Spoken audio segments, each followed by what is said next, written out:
Alléluia, alléluia, soyez bénis au nom de Jésus-Christ.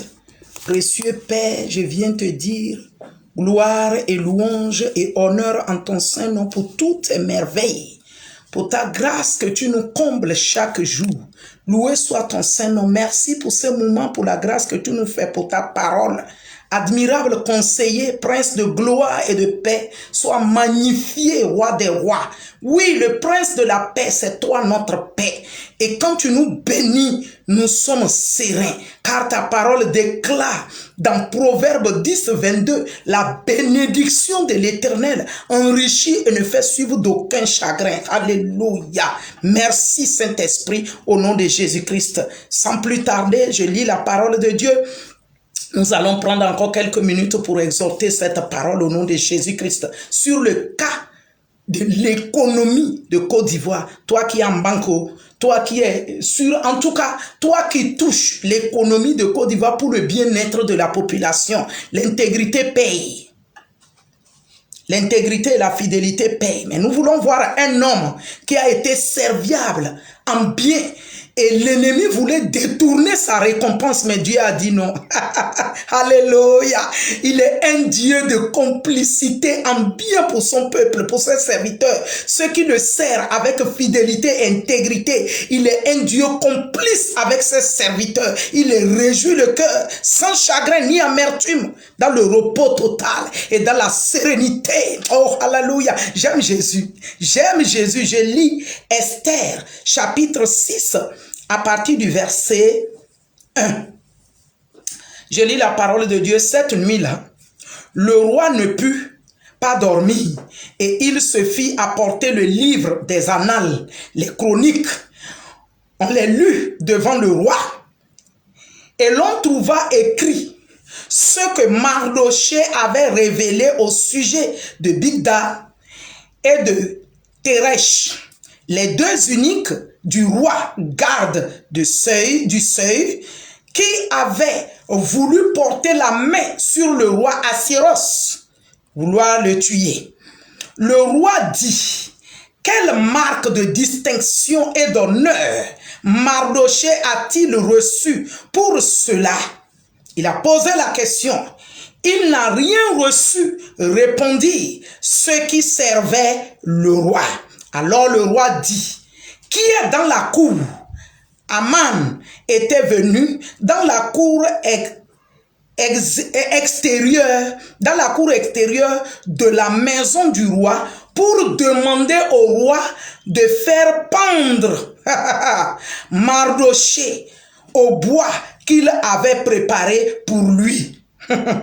Mardochée qui a fait du bien au roi en secret, dont les gens n'ont pas connu, mais ce qui a été connu, on a écrit ça dans le livre de souvenirs. Lui maintenant, il voulait s'emparer de la gloire, de l'honneur de Mardochée, et il a déjà préparé la sentence contre Mardochée, qu'on doit lui pendre au bois, et il était dans la cour du roi en train de se balader, mais c'est lui qui était l'intendant, le grand. Après le roi, c'est lui le premier ministre, c'est lui après le président. Et il avait une sentence contre un bienfaiteur. Mais l'Éternel, le juste juge, et celui qui récompense le bon travail de chacun, lui va réagir. Il dit, les serviteurs du roi lui répondirent, c'est Aman qui se tient dans la cour. Et le roi dit qu'il entre. L'intendant, le premier ministre.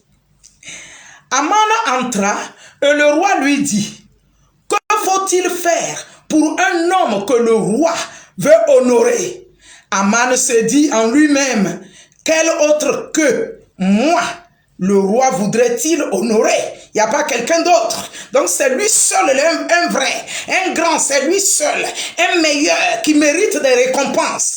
Après avoir même fait du mal, c'est lui qui mérite la récompense, l'honneur. Il croyait que c'était lui. Et Aman répondit au roi, pour un homme que le roi veut honorer, il faut prendre le vêtement royal dont le roi se couvre et le cheval que le roi monte et sur la tête duquel se pose une couronne royale. Vous voyez un peu? Il connaissait sa position et il se voit mériter des honneurs.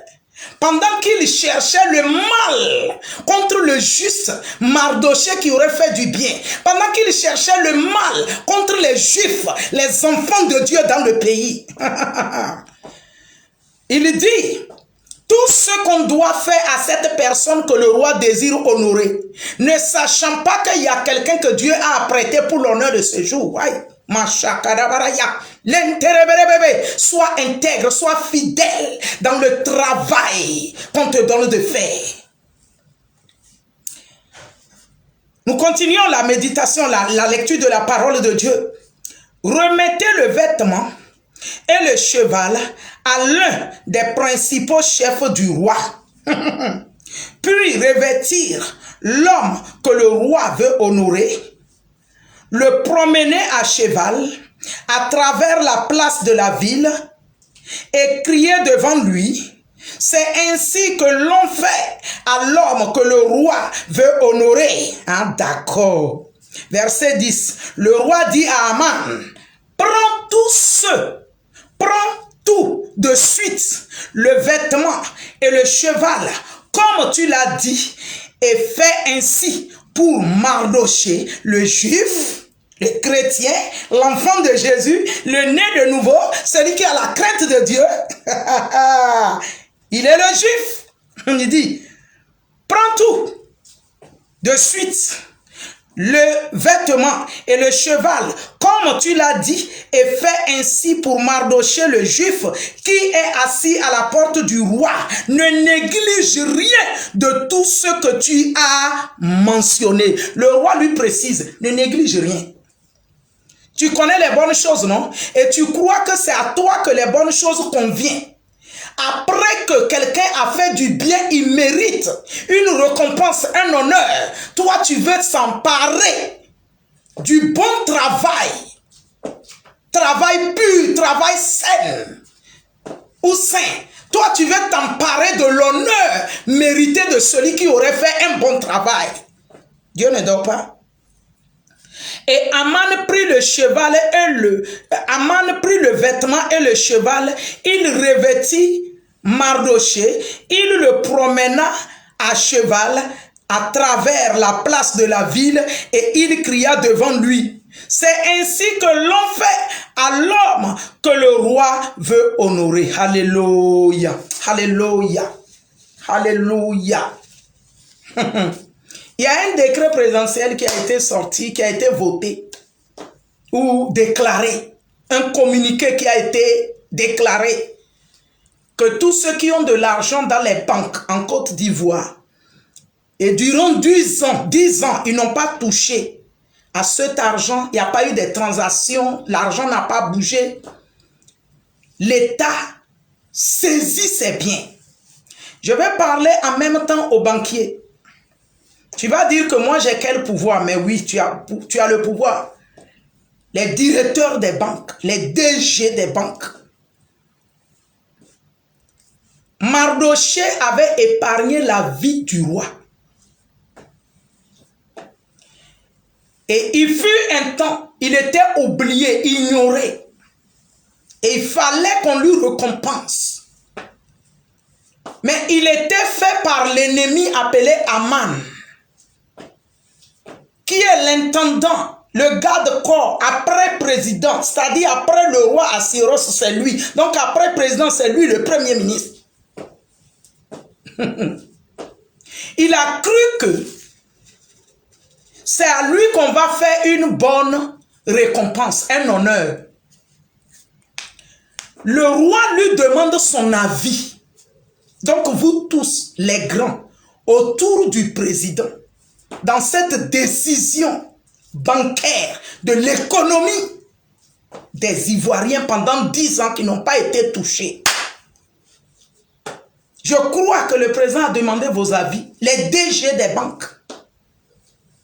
Jésus a dit, il a partagé les talents. Et un est parti cacher son talent, celui qui avait un talent. Il est parti cacher. Quand Jésus est venu pour redemander, il dit, moi j'ai caché pour moi parce que je sais que tu es un maître dur.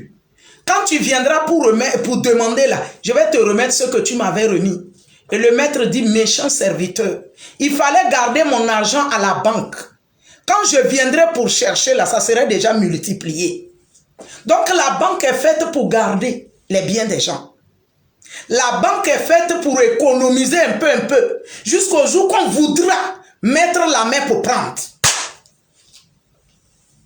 C'est à nous, quand tu ouvres un compte dans la banque, vous le connaissez mieux que nous. C'est à nous notre argent. Seul nous a le pouvoir de toucher à notre argent. L'État ne peut pas se saisir de notre argent. Le conseiller, quand le roi l'a appelé, il a bien conseillé ce que le roi allait faire à une personne que le roi va honorer. Il a bien conseillé parce qu'il croyait que c'est à lui son avantage. Toi qui t'es associé pour vouloir geler les comptes des gens, fais attention à toi. Fais attention. Aman, appelé à nos jours premier ministre, parce que c'était après le roi, c'est lui. Tout ce qu'il a cité en honneur pour Mardoché, dont lui, il a déjà eu une sentence. Et il était déjà dans la cour du roi le jour-là pour vouloir rentrer chez le roi et dire au roi de tuer à Mardoché. Un bienfaiteur, quelqu'un qui a fait du bien. Le remerciement là, lui voulait qu'on le tue. Et qu'on viendra plus tard tuer tous les juifs. Il était dans la cour pour attendre que le roi se réveille. Mais ce jour, Dieu avait donné l'insomnie au roi, qui s'est souvenu du jour où il a failli être tué par ses deux gardiens uniques. Qui l'avait sauvé la vie, on dit Mardoché. Qu'est-ce qu'on lui a donné comme récompense? On dit rien. Qui va me donner bon conseil? On dit ton Aman, ton premier ministre est dans la cour. On lui fait appel. Le roi dit, quand je vais honorer quelqu'un, il lui faut quoi et quoi? Il a cru que c'est lui. Parce que l'honneur ne convient à personne que lui. Toi, DG de la banque, l'honneur est pour toi. Mais si tu ne fais pas correct, tu es dans le déshonneur. La honte, l'humiliation, mépris va te suivre. Parce que ces banques, ces comptes qu'on va geler ou que c'est gelé. Et vous avez eu le courage de donner ce genre de conseil au président. Au point où accepter ces propositions ou ces idées, ministre de l'économie et des finances, ministre du commerce, tout ça là. Vous devrez donner du bon conseil au président en lui disant, président, ces gens-là, ils en auront besoin de leur argent. Président, voilà, on peut faire ceci, cela. Puisque c'est à l'avantage des vrais propriétaires, Dieu va avouer, Dieu va agréer vos propositions et le roi va accepter. Mais vous avez refusé de lui donner de bons conseils. Maintenant, la décision est prise. Communiqué est passé. Mais ce n'est pas encore tard. Ça peut toutefois s'arranger. Mais l'affaire entre vos mains. Mardoché a cru qu'il aurait des honneurs. Il a été déshonoré. À cause de la méchanceté. Pour récompenser celui qui aurait fait du bien. Il a été déshonoré. Veux-tu être déshonoré? Dans cette affaire, vous tous qui avez mis des mains pour gaspiller cette affaire de la sorte, Dieu va demander les comptes. Parce que le roi peut devenir lucide à un moment à l'autre. Dieu va demander les comptes. Qu'allez-vous faire? Mardoché est tombé dans son propre filet. Le piège qu'il a dressé contre Mardoché, Aman est tombé dans son filet. Le piège qu'il a dressé contre Mardoché, ce piège l'a pris. Le piège de déshonneur, le piège du mépris, le piège du rejet, le piège finalement d'être pendu au bois parce qu'il voulait pendre Mardoché, le bienfaiteur. Soyez bénis au nom de Jésus et je crois bien que le Saint-Esprit va aider chacun à mieux comprendre cette parole et à se ressaisir. L'on ne peut pas travailler toute sa vie, s'il le faut, économiser pendant 10 ans, et l'État prend ça. Peut-être qu'il a gardé pour sa postérité, ou pour une affaire qui va engendrer les biens pour sa famille, même après lui. Ou des gens même qui sont déjà morts. Mais ces biens reviennent à leur postérité. Et tout d'un coup, l'État s'empare de ça. Les DG des banques. Les DG des banques. Ministre de l'économie et des finances. Ministre de quoi? De commerce. L'affaire entre vos mains. Saint-Esprit, merci. Seigneur, tout ce qui fait du bien, tu as dit, il recevra leur salaire. Tous également qui font le mal recevront leur salaire. Je te prie au nom de Jésus pour cette situation des comptes bancaires qui ont duré 10 ans sans des transactions dont l'État se saisit. De grâce, Père éternel. De grâce au nom de Jésus-Christ. Père de grâce. Seigneur, tu as dit, serviteur méchant, il fallait déposer mon 1 talent dans la banque. Quand je viendrai la récupérer, je vais recevoir les intérêts. Donc quand quelqu'un économise, Père éternel, c'est pour prendre avec intérêt plus tard. Mais voici ce que nous entendons. Seigneur, la pauvreté va saisir des gens en un seul jour, en une seule heure, après avoir souffert des années. Certains ont laissé ça et puis ils continuent à graner, à souffrir. Mais cet argent est là-bas parce qu'il y a un objectif. Certains ne sont pas dans le pays, la Côte d'Ivoire. Mais il sait qu'un jour, il va rentrer par la grâce de Dieu. Cet argent va le servir. Mais aujourd'hui, ses comptes sont gelés. Parce que l'État se saisit. Est-ce que l'État a affaire avec la banque?